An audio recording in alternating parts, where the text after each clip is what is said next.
shimye Imana cyane nashima kubwi telefone yego Imana yambwiye telefone ako ndashima Imana ko yamaye telefone yego original iyo Imana igiye gutanga ntabwo itanga pirate oya itanga original icambere nshimiye umubyeyi wanje wamaye telefone ntabwo murabonana ntabwo turabonana byagenze ute uyu mumama wamaye telefone twarasenganye umunsi umwe wonyine none ndamusengera bimukora ku mutima yego yumva ko umwana w'Imana akwiye kugira smart akava kuri gatushi yego ako kanya yahise abikora byihuse yego ndi guhereza Imana icyubahiro kandi nkashimiye umubyeyi cyane witanze yego akankorera iki gikorwa nukuri pe nk'abantu mwe tuba tugomba gushimira abantu bakiriho apana kubashimira bapfuye batari kubyumva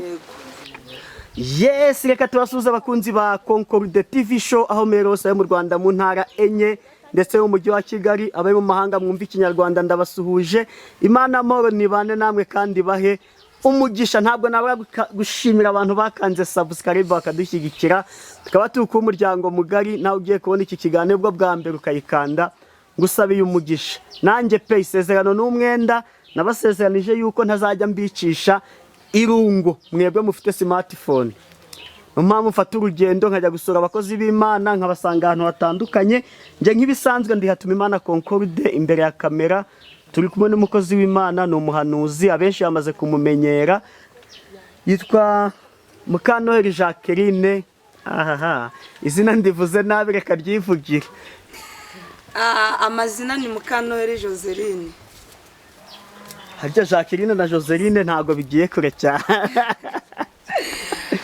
yego reka udusengero ganga Imana ituyobora banze niyo mpamvu ndi kwibeshya n'amazina yawe nuko twe tutarasenga none reka udusikira imbere y'Imana uganga Imana ize kubana natwe muri iki kiganiro ni karibu kaduce bugufi dusenge Mana turagushimye turaguhimbaje uri umukozi w'umuhanga ushoboye byose turagushimye kubera ko wabanye natwe watanze ingabo zipfa ku bwacu uritamurura ndetse imitego ya Satani yari myinshi ariko waturinze icyubahiro ni kibi cyawe ndagushimye rero warinze abapapa urinda abadamu urinda abasore n'abakobwa abakecuru n'abasaza urabarinda abana batura barinda izina ryawe rabwa icyubahiro tugiye gutangira ubane natwe utwigaragarize imbaraga zacu zibure izawe zihabwa icyubahiro ngakomeza ubane natwe mbigusabye mbyizeye mu izina rya Yesu amen amen Noheli karame Noheli waburi minsi ingahe haraburi minsi mike ingahe ndagutunguye ikibazo cy'imibare araburi minsi mike cyane ingahe nyine babarira pe babarira araburi minsi mike ingahe burya ikintu kimibare kijya kinanira ariko haraburi minsi mike kubera kununguye Noheli bakwita ikizingahe 25 ukwezi kwa kangahe kwa 12 uyu munsi twiteke izingahe 15 25 gukuramo 15 ni kangahe 10 ubwo Noheli isigaje iminsi ingahe 10 yego wowe ngomba kubaza kuri Noheli kuko nyine witwa Muhanuzi sibyo kandi turayegereje sibyo uyu mwaka wakubereye ute turi kugana ku musozo wawo uyu mwaka navuga ko wambereye mwiza kubera ko Imana yarandinze ese ko wahumagiye uko ubushize twari turi ku musozi wa Rusagara wari wazamutse ubu ngubu nagusanze ahantu turi mu kibaya none ndi kumva wahumagiye zagenze guhumagira byashoboka kari nk'akantu kajyanye n'inkorora ngo umwanya ubanza ukorore si oya mfite n'akantu kajyanye no gusarara niyo mpamvu uri kubyumva ngutse gusarara byo nzi impamvu ni abantu benshi bari kuguhamagara ukarara uko basengera ukirirwa uko basengera ibyo byo nzi impamvu yego wari ukunyibwira ukuntu uyu mwaka wakubereye uyu mwaka navuga ko wambereye mwiza kubera ko Imana yarandinze indindana n'umuryango burya ubuzima nibwo bwa mbere nashimye Imana ndavuga ngo nubwo nabirenze ariko nshima Imana kubera ko uyu mwuka duhumeka burya Imana ikwishuza wazarinda wapfa ukiri imideni ngo pe ariko nshimye Imana uyu mwaka wa mbere mwiza kubera ko nayo ndi muzima yego nshimye Imana cyane yego mu ntoki zawe ufite iki mu ntoki zanjye mfite Bibiliya yego nkagira na telefone na mikoro mw'ibyo bintu uko ari bitatu gira icyo uvugaho mw'ibi bintu uko ari bitatu shimye Imana cyane nashima kubw'iyi telefone yego Imana yambwiye telefone ako ndashima Imana ko yamaye telefone yego original iyo Imana igiye gutanga ntabwo itanga pirate oya itanga original icambere nshimiye umubyeyi wanje wamaye telefone yego ndamushimiye cyane Imana ibyumve musabiye imigisha ni mama wawe ni umubyeyi wanjye mu bya Yesu Kristo mu bw'umwuka yego muraziranye se wamubonyeho ndamubonye kuri WhatsApp ntabwo ndahura nawe ariko namubonye kuri WhatsApp agiye kuri profile umuntu ajya ashyiraho n'ifoto itariye yego ahubwo nkawe unkurikiye nabasha kumazana ese ifoto iri kuri profile niye waza mu gikari kugira ngo mbashe gusobanukirwa bivuga ngo waguhaye iyo telefone ntabwo murabonana ntabwo turabonana byagenze ute uyu mumama wamaye telefone twarasenganye umunsi umwe wonyine none ndamusengera bimukora ku mutima yego yumva ko umwana w'Imana akwiye kugira smart akava kuri gatushi yego ako kanya yahise abikora byihuse yego ndi guhereza Imana icyubahiro kandi nkashimiye umubyeyi cyane witanze yego akankorera iki gikorwa ni ukuri pe nk'abantu mwe tuba tugomba gushimira abantu bakiriho apana kubashimira bapfuye batari kubyumva reka tubivuge neza dukora ikiganiro cya mbere nta smartphone Joseline yari afite kandi murabizi isi aho iri kugera nawe ngira ngo abareba ibiganiro byinshi dukora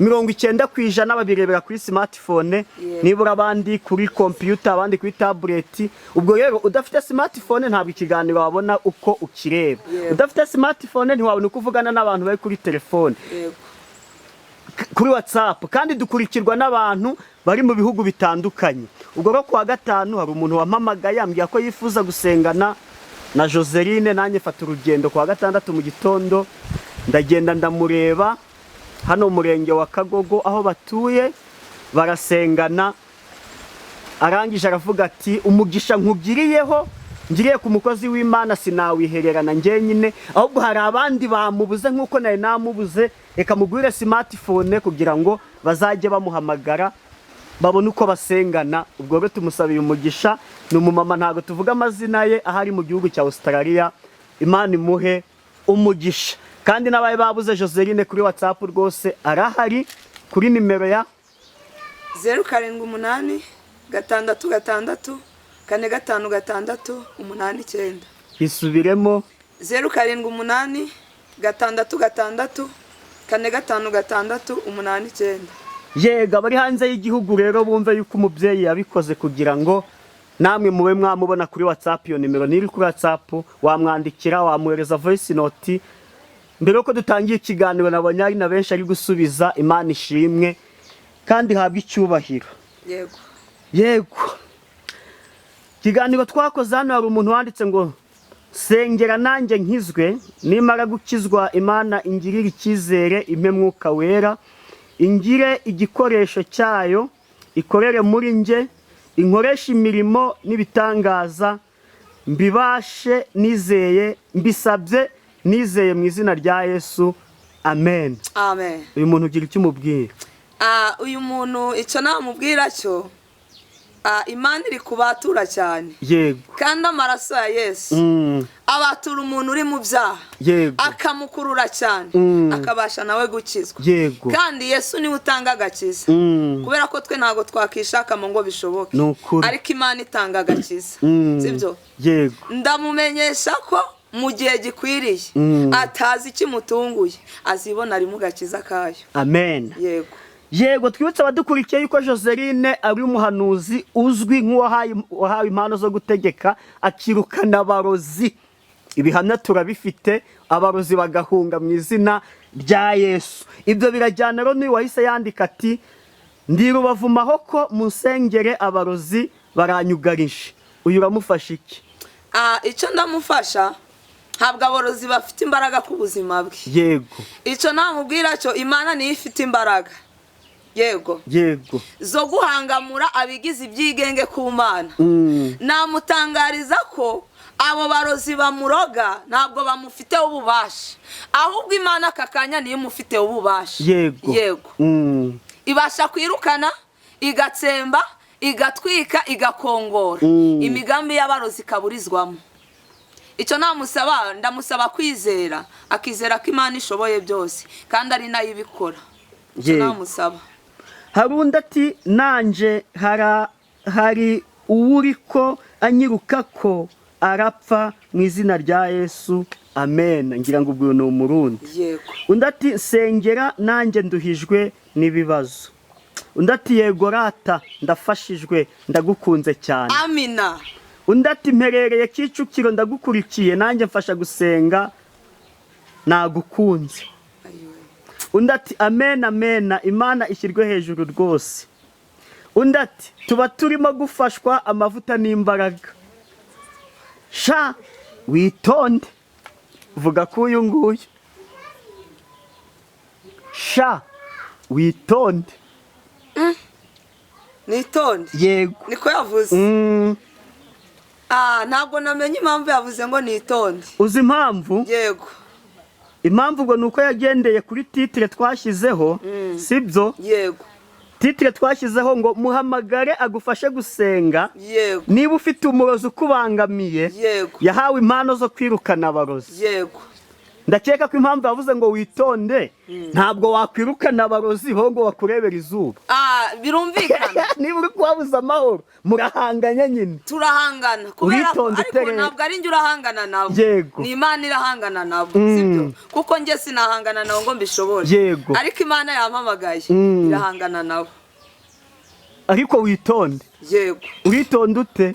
Ubwo urareka gusenga. Ntabwo nareka gusenga. Ubwo nyine mvuze ngo nitonde, ubwo ni nkaho navuga ngo ndetse kubirukana, ariko ntabwo nditondera abarozi. Yego. Yego. Ubwo uyu muntu w'iyi message tumukurijeho. Ntabwo uritonde. Ntabwo nditondera abarozi. Kabisa. Nta mpuhwe mbafitiye. Ni ukuri. Yego. Ahubwo charging. Niko bimeze. Charging urwane nabo mu izina rya Yesu. Yego. Oya ndabatwika. Ni ukuri. Ndabatwika. Se wagirira impuhwe Satani. Kubera iki se? Ntacyo dupfana. Nta buvandimwe dufitanye. Yego. Nta busana. Nta mpano zo kwirukana abajura zufite? Ndabirukana cyane. Nusi ko banzenge. Abo rero uhereye uyu munsi ndabirukanye mu izina rya Yesu. Urabirukana none n'icyanda kujyana mu rugo uzenguruka inzu. Hari ukuntu tunategeka tutageze aho ngaho. Yego. Yego. Tukoherezaho umwuka w'Imana agategeka abajura bagahunga. Nukuri. Bakajya basusumira. Yego. Yego. Mu mwanya wo gusengera ibyifuzo. Yego. Usengere nge by'umwihariko n'undi ubangamiwe n'abajura. Muri iriya minsi baratoboye bajyana bagira ibyo bajyana. Ejo bundi bwo nagira ubuntu saa 9:25 nkangutse mbona bari gucerakera mba ndabakanze bariruka. Yego. Ariko uzi impamvu twari dukoranye ikiganiro. Haleluya, Imana ishimwe. Kuko ubwa mbere baraje bimenya mu gitondo dukangutse dusanga bapfumuye bajyanye. Ariko ejo bundi ubanza ari amavuta yawe pe, nanjye nakangutse nkuraho rido ndareba ndababonye bari gukerakera. Babuze amahoro cyane kabisa. Imana ishimwe. Haleluya. Amina. Imana ishimwe kandi habwa icyubahiro. Josireka tujye mu mwanya w'ijambo ry'Imana. Ni karibu. Ni karibu. Tugiye gusoma ijambo ry'Imana. Ntabwo ndi bubatindire. Yego. Ndakubitira mu cico. Amen. Amena. Haleluya. Amena. Ariko hari umuririmbyi ndaririmba refro gusa. Nta kibazo. Yego. Ndaririmba refro gusa. Umuririmbyi uvuga ngo ndaguhimbari za mucunguzi himbabazi wangiriye akanyoza ibyaha nakoze mu maraso wavuye. Haleluya, amen, haleluya, amen. aka kanya ndi guhimbaza Imana, yego yego, kubwo yemeye ikanyitangira ikamvira amaraso ku musaraba kubwo kunyiza ibyaha. Uwo muririmbyi ntabwo namutindaho cyane, tugiye gusoma ijambo riri muri Yesaya 61 ku murongo wa mbere.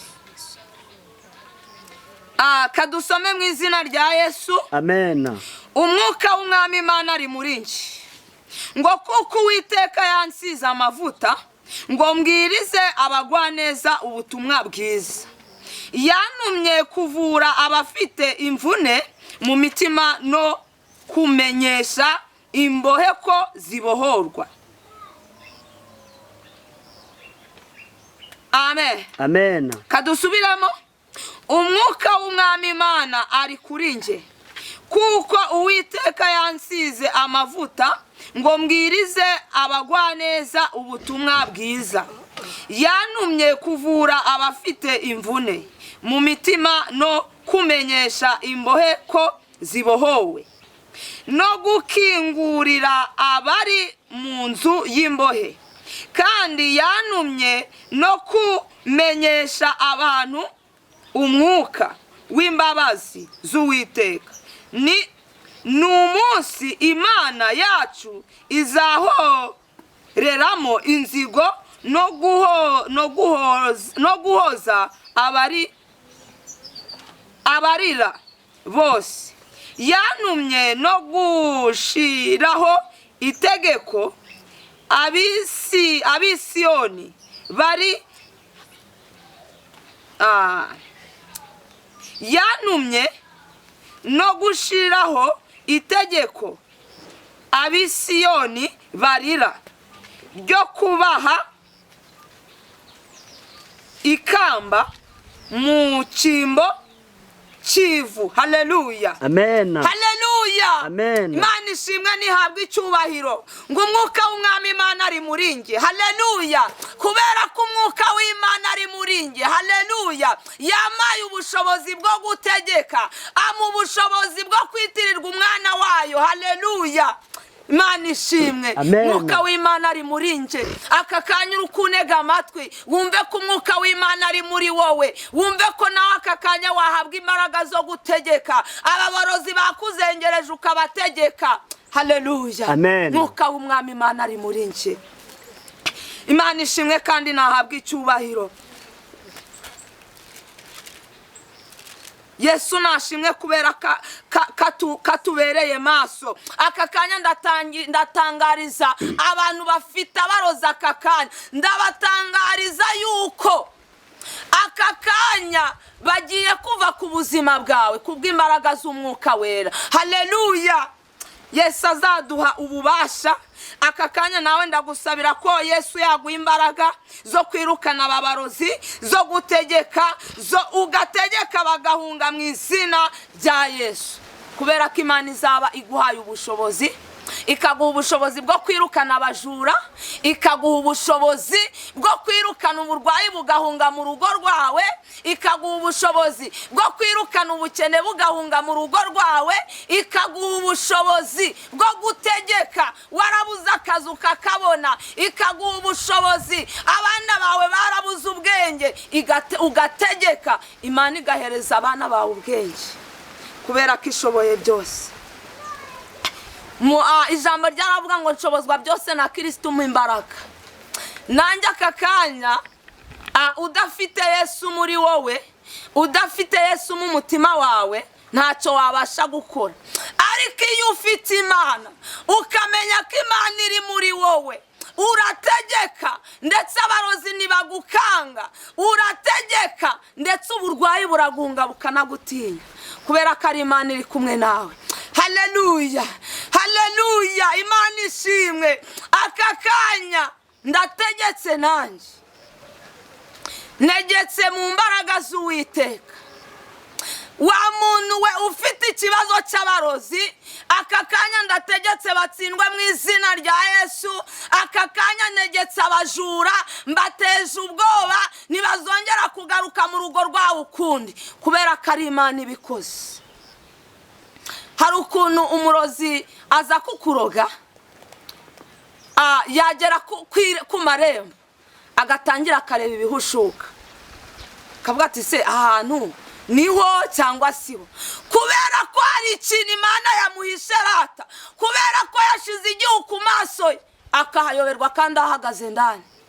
Ariko ndagira ngo nkubwire aka kanya ko Imana igiye kubahuma amaso, abakwitiranyaga bakakuyoberwa, yaza kukuroga akakuyoberwa, yakwitegereza akabonamo isura atazi kandi ari wowe, kubera ko Imana yabikoze. Ntabwo ndatinda mu iri jambo, ntabwo ndaritindaho cyane. Umwami w'amahoro atugirire neza kandi atwiteho. Imana yacu itubonekere uyu munsi wa none, kubera ko ari Imana ishoboye byose. Ntabwo ndatinda, ndanyarutsa cyane.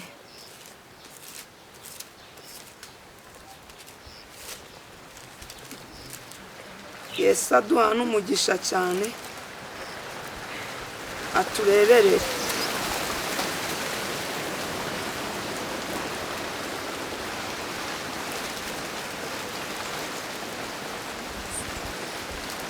Ngiye gusoma uyu murongo wonyine gusa, ntabwo ndatinda. Yesaya 54 aravuga ngo ku murongo wa 13 haravuze ngo abana bawe bose bazigishwa n'Uwiteka kandi bazagira amahoro menshi, uzakomezwa no gukiranuka, agahato kazakuba kure, kuko utazatinya, uzaba kure y'ibiteye ubwoba. Haleluya, Imana ishimwe. Iyo uri muri Yesu abana bawe bagira amahoro. Iyo uri muri Yesu abana bawe ntabwo bakangwa n'uburwayi. Iyo uri muri Yesu urategeka imyuka igahunga. Iyo uri muri Yesu ibintu baguteze birahunga. Haleluya, Imana ishimwe. Ariko hari akantu gatoya, hari umupapa ejo nasengeye, umudamu yari afite ikibazo cy'akaguru, ntabwo yavaga mu nzu. Ariko nshimiye Imana ko yamamagaye ari kumbwira ngo umudamu we yasohotse ava mu nzu, ikigeretseho arangije arakaraba ajya gusenga, ashima Imana ko Imana yamutambukije yaraheze mu nzu. Iryo ni ishimwe rikomeye cyane. Nanjye ndagira ngo nkubwire ngo iyakoze biriya ikavanura mubyeyi mu nzu atakibasha gutambuka, nawe ndagira ngo nkubwire ko abarozi bakujengereje aka kanya ndabatwitse mu izina rya Yesu, ntabwo bazongera kukugiraho ububasha. Izina ry'Uwiteka rishimwe. Aka kanya ndategetse, nimba warabuze akazi, aka kanya turagahamagaye kugira ngo Imana iguhereze akazi. Wowe ufite ikibazo cyo kubona inzu kandi Imana yaragusezeranyije kuzahabwa inzu, aka kanya nanjye ndayibohoje mu izina rya Yesu. Reka 2026 uzashima Imana kariyera yavuganye nawe. Imana ishimwe kandi duhana umugisha. Ntabwo ndi gutinda mu ijambo, ariko dufite gikurikirana. Njya nkunda kubwira abantu, nubwo abantu bakugendaho bakagutindaho, ariko ntabwo bazakuraho icyo Imana yakuvuzeho. Hari umugambi Imana igufiteho, ntabwo bazakuraho ko witwa Jeannette, nta nubwo bazakuraho ko witwa Claudine, nta nubwo bizakuraho ko witwa Musabyi. Izina ryawe rizakomeza kuba izina ryawe, nta nubwo azaguterura mu cyicaro urimo. Icyo nzi neza cyo Imana iri kumwe natwe kandi ije gutabara abantu bari mu bibazo, ije guhumuriza ababuze amahoro, ije guhumuriza bari mu kaga, ije gukiza ibyaha, ije gukiza uburwayi. Imana ishimwe. Ntago ndatinda mu ijambo, iri jambo mbasomeye. Iyo uri mu gakiza abana bawe bagubwa neza.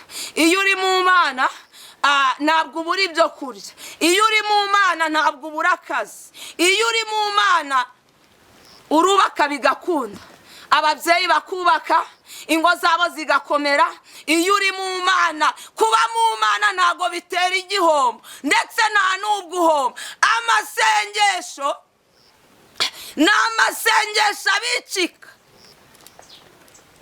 ku buryo uzahura n'ikibazo, ya masengesho wazigamye akakurengera utitaye wacitse intege.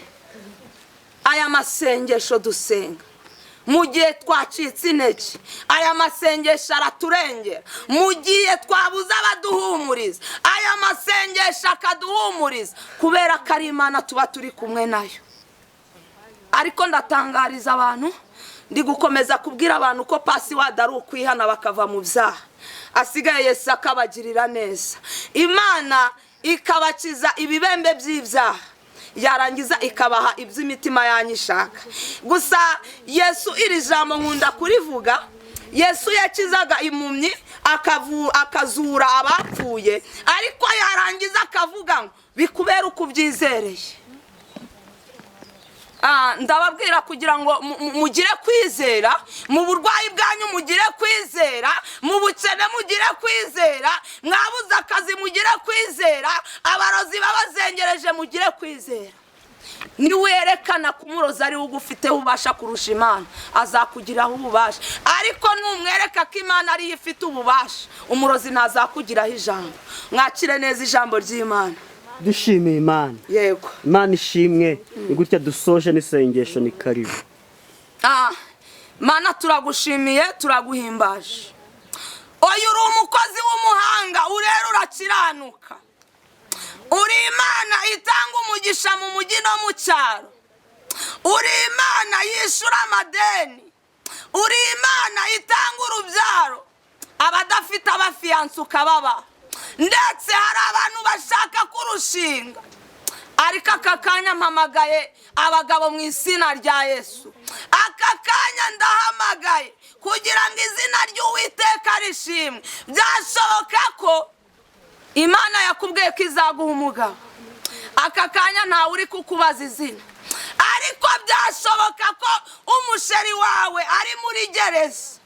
Aka kanya hari abo tubohoje muri gereza kugira ngo basohoke muri gereza. Ndahamagara mu izina rya Yesu ababyeyi batawe n'abagabo, aka kanya abo bagabo ndabahamagaye kugira ngo izina ry'Uwiteka rishimwe.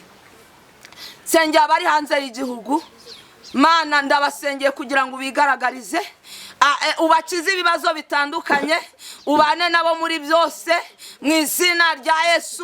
Ubuntu n'imbabazi zawe zibagereho mu izina rya Yesu. Hari abantu bafite ikibazo cyo mu mutwe, ubakize mu izina rya Yesu. Hari abantu bafite ikibazo cy'umutima, ariko gera mu uwo mutima wawe wiyubahishe, ukize imigongo. Ndategetse mu izina rya Yesu kugira ngo imbabazi zawe zishirwe hejuru Mwami, barengere, ukize amaguru Mwami, wiyubahishe, kubera ko uri umukozi w'umuhanga. Hari abantu wasezeranyije kuzabaha amamodoka, aka kanya baragutegereje, bahereza amamodoka Yesu. Kandi abadafite perimuzi bahe mu izina rya Yesu. Tanga urubyaro, urengera abasirikare, urengera abapolisi mu izina rya Yesu, kubera ko uri umukozi w'umuhanga. Urengera abarimu, urengere Yesu buri muntu wese uri mu gihugu cy'u Rwanda ndetse n'uri mu gihugu cyo hanze, umurengere, ubakize ibibazo, kubera ko uri Imana. Komeza ubane natwe rero Mana. Nshinganishije abana batoya ndetse nshinganishije n'ababyeyi batwite, reka uzabaye kubyara amahoro, wiyubahishe kubera kuri Imana. Mana nkweretse abantu batunze abakozi bo mu rugo, nabo ndabasengeye kugira ngo ujye ubaha guhuza n'abakozi bo mu rugo, wiyubahishe, imbabazi zawe zibagereho. Kandi hari abantu bafite amazu barayubatse, ariko kugira ngo azuzure byabaye ikibazo. Aka kanya ndabohoshe kugira ngo amazu yabo yuzure, kubera kuri Imana ishoboye byose. Oya, icomeje ni Satani n'abadayimoni. ndirukana imyuka mibi, gukora k'umwanzi ndakwirukanye, imbaraga z'ikuzimu ndazinanije, ibyiyoberanya mbitesheje agaciro, indyarya n'incakura mbiburijemo. Inama z'abana b'abantu nzitatanyije ku mugaragaro izuba riva. Reka uhe kugubwa neza abantu bose baneze amatwi, reka ubahe umutekano, ubahe amahoro. Kandi hari abantu bafite akazi ariko nta gikundiro bafite mu kazi, abo bantu mbasabiye igikundiro kugira ngo izina ry'Uwiteka rishimwe. Ngakomeza ubane natwe, ukize abarwayi, wiyubahishe, abari mu bitaro bakureyo, abarwariye mu mago yabo ubakize mu izina rya Yesu. Tobenestaya Zenetaya Zenekuta Enebovai. Yesu uri papa kubera kuri Tobenestaya. Ndirukanye mu izina rya Yesu, nesheje agaciro imbaraga z'abarozi, nzitesheje agaciro imbaraga z'abapfumu, nzitesheje agaciro ibyo batongera abana b'Imana, ibyo batongera ubwoko bwawe, ibyo batongera abari mu mahoro yawe, ibyo byose mbitesheje agaciro. Reka amahoro y'Imana bane nabo, reka ubigaragarize, binjire mu mwaka wa 2026 bari gushima Imana kubera kuri umukozi w'umuhanga. Ngakomeza ubane natwe mwami, ubane na buri mwe wese, abari mu kazi magaritse imanuka mu izina rya Yesu, mu gihugu no mu Rwanda izo manuka ndazihagaritse. Rengera abapasteri, urengera abavuga butumwa, abaririmbyi n'abahanuzi, abadiyakoni bose mbasize imbere yawe. Muri make igihugu cyose, igihugu cyo hanze n'ic'u Rwanda byose mbishize mu maboko yawe kubera ko ari wowe bitegeka. Ngakomeza ubane natwe, mbigusabye mbyize mu izina rya Yesu Kristo umwami wacu. Amen.